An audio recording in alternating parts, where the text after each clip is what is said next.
लेकिन मेरी कोशिश होती है कि चौराहों पे, पुलियों पे, गांवों में जहां इतनी राष्ट्रभक्ति है, जहां इतने राष्ट्रवादी हैं, सिर्फ कंधे पे हाथ रख के 2 मिनट बता देना है, उससे ज्यादा खतरनाक न्यूक्लियर बम नहीं हो सकता। क्या बात? सिर्फ उसको एहसास करा देना है। हम अर्बन लोग नफे नुकसान से चीजों को बहुत चलते हैं। इस देश की 90% जनता किसी नफे नुकसान के हिसाब से देश के प्रति या देश के खिलाफ नहीं होती। लिहाजा सिर्फ थोड़ा सा, अभी तो सिर्फ कहा ही गया है, अभी तो एक्शन हुआ ही नहीं है। अभी तो सिर्फ हमने बटन 2014 में गलती से दबाया है कि लोग हमें कह रहे हैं हम इंटॉलरेंट हो गए। मैं कहता हूं यह देश कई सदियों तक इंटॉलरेंट है, अगर यही रिजल्ट आना है तो। क्या बात है? और ये इस देश के अंदर जो एक नैरेटिव क्रिएट किया जा रहा है, अभी भी लोग कर रहे हैं, बॉलीवुड से लेकर के यहां वहां जगह जगह विचारधारा के नाम पे जो चल रहा है, देश टूट जाएगा, देश चला जाएगा। 2014 में भी हमने बड़े बड़े पत्रकारों को और एडिटर को सुना था कि हम देश छोड़ के चले जाएंगे, गए नहीं, गए नहीं। बता देते किसी को कि भाई वो टिकट नहीं है तो वो भी दे देते। इस बार भी लोगों ने कहा, 600 लोगों ने साइन किया इस बार, लेकिन 2014 में और 2019 में इतना ही फर्क था माय डियर सर कि इस बार 600 लोगों ने साइन किया कि इस शख्स को हराना है, देश के लिए खतरनाक है। तो आपकी जागृति ने काम यह किया कि देश के जाने माने राष्ट्रवादी 1000 लोगों ने साइन किया और कहा कि अगर यह है तो हम भी ये भेजेंगे। तो जब आप काउंटर नैरेटिव देते हैं तो लोग कैसे खामोश हो जाते हैं, और उसी का नतीजा है कि जो लोग इस देश के टुकड़े कर रहे थे अल्लाह का नाम लेकर के, बेगूसराय में उनके टुकड़े हो गए। ऐसा नहीं है कि अगर आप जागृत हैं तो देश भर में उसकी आवाज नहीं पहुंच रही है। मेरी आवाज हो, आरएसएन की हो, किसी ना किसी रूप में पहुंच जरूर रही है आवाज। और भोपाल में जो हिंदू टेररिस्ट थी,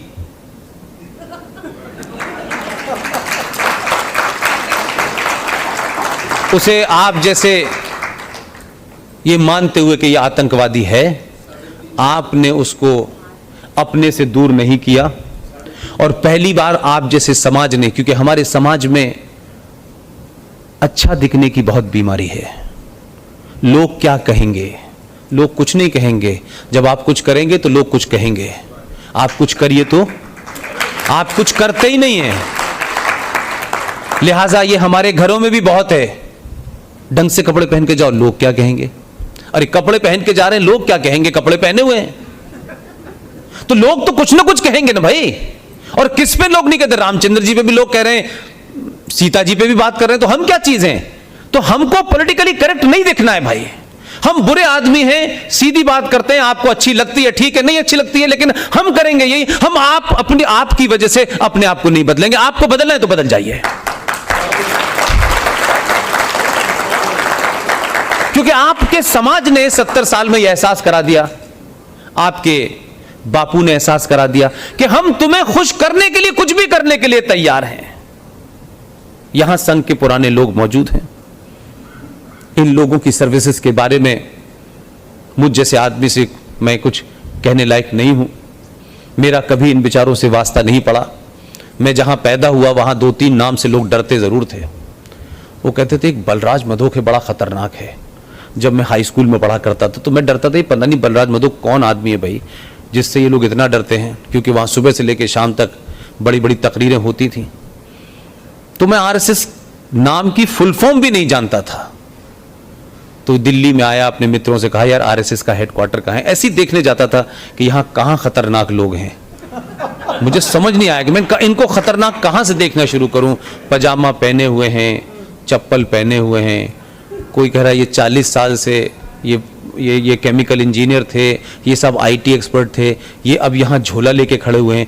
तो इनके झोले में ढूंढा तो एक पजामा एक कुर्ता निकला उसमें से, उसमें भी कोई बम नहीं था। मैं बहुत दिन तक मैंने कहा, ये ईमानदारी से कह रहा हूं, मैं मुझे बड़ा डराया गया वहां। इन्होंने आरएसएस तुम जानते नहीं हो पुष्प। अच्छा, मैं इसलिए मान लेता था कि मैं तो मुस्लिम लीगियों के बीच में रह रहा था, तो मैं कहता अच्छा हो सकता है।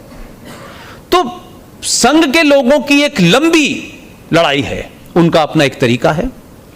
वो जो करते हैं मैं कभी भी उसको सार्वजनिक मंच से, बहुत लोग कहते हैं बड़ी टीका टिप्पणी करते हैं, मैंने कहा टीका टिप्पणी करना बहुत आसान काम है, जो दूसरा कर रहा है उसके जूते में पैर डाल के देखो, तब पता चलता है कि किस किस रास्ते से निकल के आया है वो। लिहाजा मुझे एक दूसरी चीज लगी, मैंने कहा ये अपना काम कर रहे हैं, और भी कई सारे हजारों लोग मुझे मिले इस दरमियान 2 साल में जो बहुत काम कर रहे हैं, लेकिन हमें इस प्रवृत्ति से बाहर आना चाहिए। हम दूसरा क्या कर रहा है उस पर नुक्ताचीनी नहीं करनी चाहिए, हमको यह सोचना चाहिए कि हम क्या कर सकते हैं, अपनी भूमिका तय करिए और शुरू हो जाइए, लोग आपके साथ खड़े हो जाएंगे।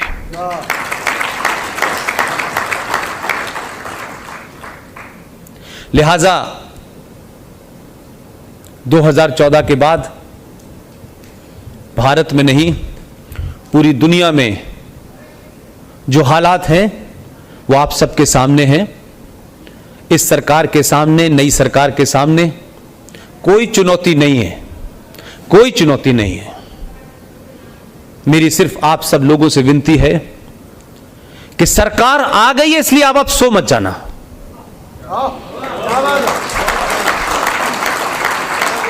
मैं बार बार एक ही बात पे फोकस करता हूं, सरकारों की अपनी मजबूरियां होती हैं, सरकार चलाना एक आर्ट है, सरकार में कौन सा मुद्दा कब लिया जाएगा कब नहीं लिया जाएगा यह सरकार में बैठे लोग जानते हैं। इस देश में पत्रकारों ने तो कल रात कैबिनेट भी बना दी, तो हमारे यहां तो एक खास किस्म का एटीट्यूड है कि जो नहीं हम जानते उसी में हम नोबेल प्राइज विनर हैं। मैं बार बार कह रहा हूं सरकार आएगी जाएगी, मोदी जी आएंगे, कई और मोदी पैदा किए होंगे, क्योंकि मोदी जी जिस भट्टी से तप के आ रहे हैं उस भट्टी में हजारों लोग पैदा होते हैं, हर साल पैदा होते हैं। मैं तो अभी नागपुर में था, आपका तृतीय वर्ष का कोर्स होने वाला है, तो आप तो हर साल कई मोदी पैदा करते हैं, इसलिए इसकी चिंता क्यों कर रहे हैं आप?